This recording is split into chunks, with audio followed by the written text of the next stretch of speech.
if we could just get more people discussing it, talking about it. People are so shocked by what they hear that, rather like me, that they want to say, oh, hang on a minute. 4 minutes ago, the future of the British monarchy seemed to shift in a way nobody saw coming.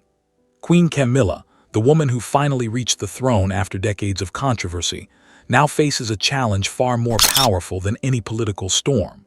Her position, her influence, her place in royal history could all be overshadowed by the woman standing just behind her. Catherine, Princess of Wales, survived cancer, returned stronger, and captured the public's attention like never before. Now, whispers inside royal circles are raising one explosive question. Is Britain already looking toward its next queen? Because while Camilla wears the crown today, Catherine may already hold something even more important, the public's heart. And what happened next could change the monarchy forever. Stay with us. Let's start with the question at the center of this entire royal drama. Why does Catherine's rise feel so much bigger than a normal succession story? The answer begins with the title she carries today. Princess of Wales is not simply another royal designation.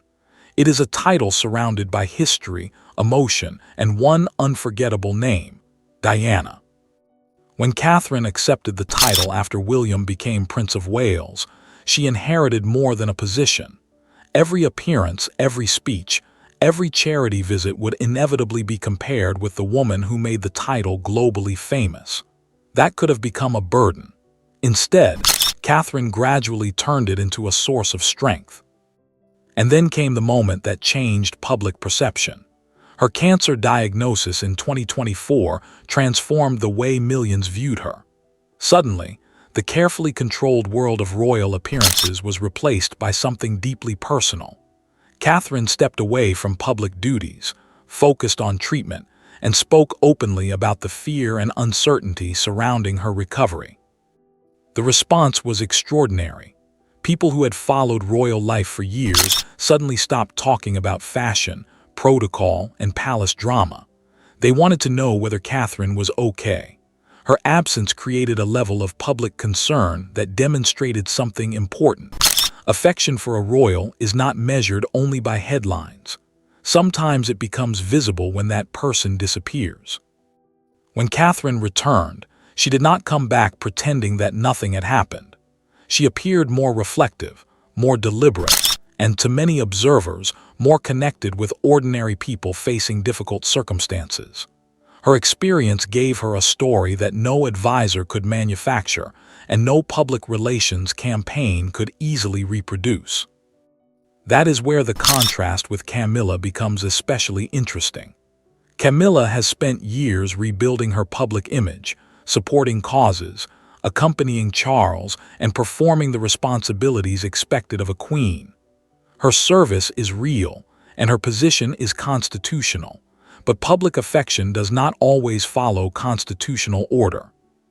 Catherine represents the future while Camilla represents the present. That distinction matters because monarchies depend heavily on continuity. And when that future figure becomes more popular than the person currently holding the crown, an unusual emotional dynamic develops. It does not mean Camilla has lost her legal position. It does not mean Catherine can simply take the crown whenever public opinion changes, but it creates a powerful question about perception. Who does the public imagine when they think about the monarchy 10 years from now? For a growing number of people, the answer is William and Catherine. And that is precisely why Catherine's popularity matters. She is not competing for Camilla's crown today. She is the face of what comes after.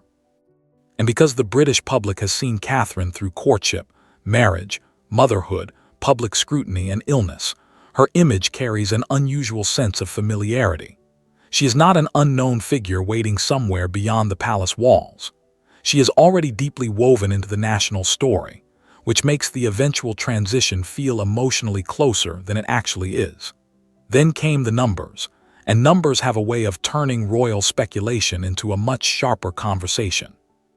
Favorability ratings can change from month to month, but they can reveal where public sentiment is moving.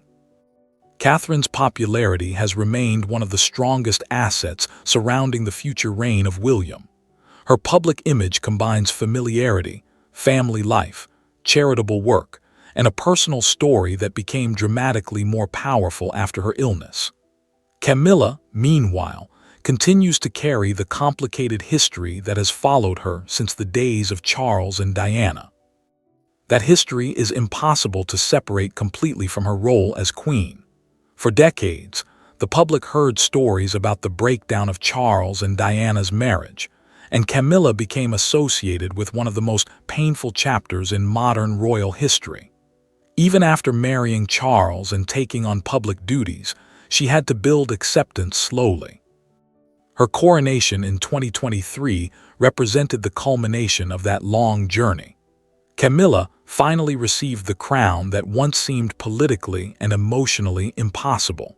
Yet a coronation can settle a constitutional question without settling an emotional one. That distinction explains why Catherine's rise creates such an intriguing contrast. Catherine does not carry the same historical baggage. She entered the royal family through a different generation, built her public identity alongside William, and became a symbol of a more modern monarchy. Her appeal is also connected to the fact that people have watched her grow into the role over many years. But there is another reason the comparison has become so intense. Diana's legacy still hangs over the Princess of Wales title. Catherine knows. William knows it. The public knows it. Every time Catherine appears beside William, the historical memory is present even when nobody mentions Diana. The important difference is that Catherine has never been Diana. Her marriage differs. Her personality is different. Her approach to privacy is different. Even her experience of public attention has been shaped by a different era. Instead of trying to recreate Diana, Catherine can build a version of the monarchy that belongs to her generation. Her cancer journey, her focus on early childhood development, her hospital visits, and her return to public life have all contributed to an image centered less on glamour and more on resilience. Meanwhile, reports about tensions between senior royals continue to attract enormous attention. Stories suggesting friction between Camilla and Catherine are frequently amplified because the idea of two future-facing women competing for influence is irresistible to the media. But reported tension is not the same as proven hostility. What is undeniable is that the monarchy is changing. William will eventually become king. Catherine will eventually become queen consort. Camilla's role, by definition, belongs to Charles's reign. That simple constitutional reality makes every debate about popularity more complicated. The real story is not whether Catherine has secretly taken Camilla's crown. The real story is whether the public has already emotionally moved toward the next chapter. And that brings us to the part of the story that is easiest to overlook. Royal power is not only about crowns, ceremonies, and constitutional rules. It is also about symbolism. A monarchy survives because generations of people continue to believe that its traditions mean something. Camilla's journey to the throne was built around endurance.